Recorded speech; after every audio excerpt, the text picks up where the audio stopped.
ஓம் நம சிவாய. நம்ம திருவம்பாவை பகுதியில் 11 பாடல்கள் வரைக்கும் பார்த்துருக்கோம். 12ஆம் பாடலை பார்க்கலாம். ஆர்த்த பிறவி துயர்கெட நாமார்த்தாடும் தீர்த்தன் நல் தில்லை சிற்றம்பலத்தே தீயாடும் கூத்தன் இவ்வாணும் குவளையமும் எல்லாமும் காத்தும் படைத்தும் கறந்தும் விளையாடி வார்த்தையும் பேசி வளை சிலம்ப வார்கலைகள் ஆர்ப்பரவம் செய்ய அணிகுழல் மேல் வண்டார்ப்ப பூத்துகழும் பொய்கை குடைந்து உடையான் பொற்பாதம் ஏத்து இரும் சுனை நீர் ஆடேலோர் எம்பாவாய். அது நம்மளை பிறவி துயர்கெட நாம் ஆர்த்தாடும்னு முதல் வார்த்தையில் சொல்லிடுறார். இந்த பிறவி துயர் துன்பம்ன்றது நம்மளை விட்டு ஒழியட்டும், அதாவது அது போகட்டும்னுலாம் வேண்டிக்கல, அது மொத்தமாக நம்மளை விட்டு போயிடட்டும். நம்ம மகிழ்ந்து ஆடுற அந்த பரிசுத்தனான நல்ல தில்லை சிற்றம்பலத்தில் ஞான கனி எடுத்து ஆடுற அந்த கூத்தனை குறித்து நம்ம வேண்டுவோம். விண்ணுலகு மண்ணுலகு இது எல்லாத்தையும் படைச்சு காத்து அழித்து அவன் விளையாட்டாக பண்ணின்னு இருக்கான். அவன் அதை கஷ்டப்பட்டு பண்ணலை, கறந்தும் விளையாடி வார்த்தையும் பேசி அவன் அதை விளையாட்டாக பண்ணுற ஒரு விஷயமா இருக்குது.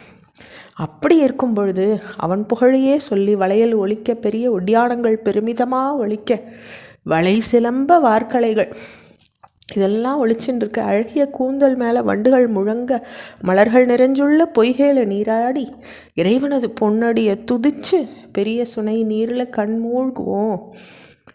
மாதே இந்த கருத்துக்களை ஏற்கவும் ஊர்ந்து உணரவும் நீ பண்ணு, இதெல்லாம் ஆராய்ஞ்சு பாருன்னு சொல்கிறது இந்த பாடல். அடுத்த பாடல். பைங்குவளை கார்மலரால் செங்க மலைப்பை போதால் அங்கம் குறுகு இனத்தால் பின்னும் அரவத்தால் தங்கள் மலம் கழுவுவார் வந்து சார்தலினால் எங்கள் பிராட்டியும் எம்கோணும் போன்றிசைந்து பொங்கு மடுவில் புகப் பாய்ந்து பாய்ந்து நம் சங்கம் சிலம்ப சிலம்பு கலந்து ஆர்ப்ப கொங்கைகள் பொங்க குடையும் புனல் பொங்க பங்கயம் பூம்புணல் பாய்ந்த ஆடேலோர் எம்பாவாய். அப்போ எப்படியெல்லாம் இயற்கையை வர்ணிக்கிறார். மடுவில் புதிய நீலோத்பலம் பூத்து புதிய செந்தாமரையும் நிறைஞ்சிருக்கு. அழகிய நீர் பறவைகள் அங்கே ஓலமிட்டுருக்கு. பாம்பு பின்னல் போட்டுருக்கு. உடலில் அழுக்க போக்குறவா அங்கே வந்து கூடின்னு இருக்கா. அதனால் சிவசக்தி ஸ்வரூபமாக அந்த தடாகமே தென்படுறது. உன்னோட சம்மந்தப்பட்ட எல்லாமே அங்கே இருக்குது. தாமரை இருக்குது, அரவு இருக்குது, பறவைகள் இருக்குது. அப்படி இருக்கும் பொழுது அதில் நம்ம குதிச்சு குதிச்சு நீராடுவோம். நம்ம சங்கு வளைகளும் கால் சிலம்புகளும் சேர்ந்து ஒலிக்கட்டும்.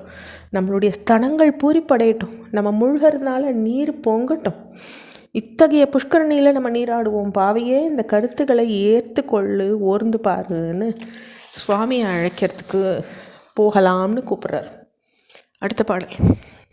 காதார் குழையாட பைம்பொன் களனாட கோதை குடலாட வண்டின் குழாமாட சீதம் புனலாடி சிற்றம் பலம் பாடி வேதம் பொருள் பாடி அப்பொருளாமா பாடி சோதி திறம்பாடி சூழ்கொன்றை தற்பாடி ஆதி திறம்பாடி அந்தமா பாடி பேதித்து நம்மை வளர்த்து எடுத்த பெய்வளைத்தன் பாதம் திறம்பாடி ஆடேலோர் எம்பாவாய்.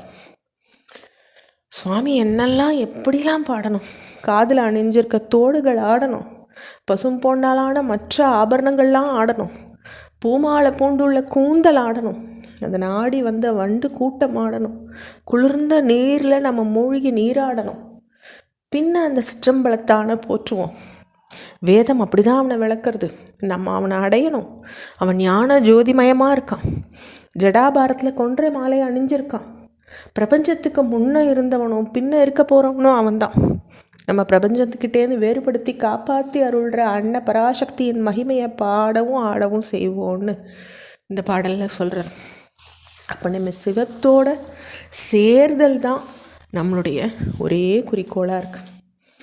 அடுத்த பாடல். ஒரு கால் எம்பெருமான் என்று என்றே நம்பெருமான் சீரொரு கால் வாய் ஓவாள் சித்தம் களிகூற நீரொரு கால் ஓவா நெடும்தாரை கண்பணிப்ப பாரொரு கால் வந்தனையாள் விண்ணோரை தான் பணியாள் பேரறையர்க்கு இங்கனே பித்தொருவர் ஆமாறும் ஆரொருவர்க்கு இவ்வண்ணம் ஆட்கொள்ளும் வித்தகர்த்தாள் வாருருவம் பூன்முளையீர் வாயார நாம் பாடி ஏர் உருவம் பூம்புணல் பாய்ந்த ஆடேலோர் எம்பாவாய். நம்ம வேண்டிக்கரிச்சே ஒரு தடவை எம்பெருமான்னு சொல்லுவோம், ஒரு தடவை நம்பெருமான் பெருமைன்னு ஓயாத வாயில் உச்சரிச்சுட்டே இருப்போம். மனசில் களிப்பு ஓங்கிறத முன்னிட்டு மற்றொரு வேலையில் கண்ணீர் பெருகி வண்ணமாக இருப்பாள். இன்னொரு வேளையில் பூமியில் விழுந்து கிடப்பா. எவ்வளவு பெரியவாளாக இருந்தாலும் வேறு யாரையுமே மதிக்க மாட்டாள். அந்த இறைவனை நினைக்கும் பொழுது இறைவனிடத்தே பித்து கொண்டு இருப்பாள். ஒரு உயிரை இப்படியும் முற்றிலும் தன்மயமாக்கி கொள்ளும் ஞான வடிவினரால் யாரால் இருக்க முடியும்? கச்சம் பூண்டு அணிந்த ஸ்தனபாரத்துடைய பெண்களே, நம்ம இறைவியார வாயார ஸ்தோத்திரம் பண்ணி அழகிய பூ நிறைஞ்ச பொய்கையில் குதித்து நீராடுவோம். அந்த பொய்கை நீரில் பெண்ணே இது எல்லாம் ஏற்கவும் எண்ணி பார்க்கவும் செய்யணுன்ட்டு அந்த பெண்டீர்கள்லாம் அழைக்கிறாங்க.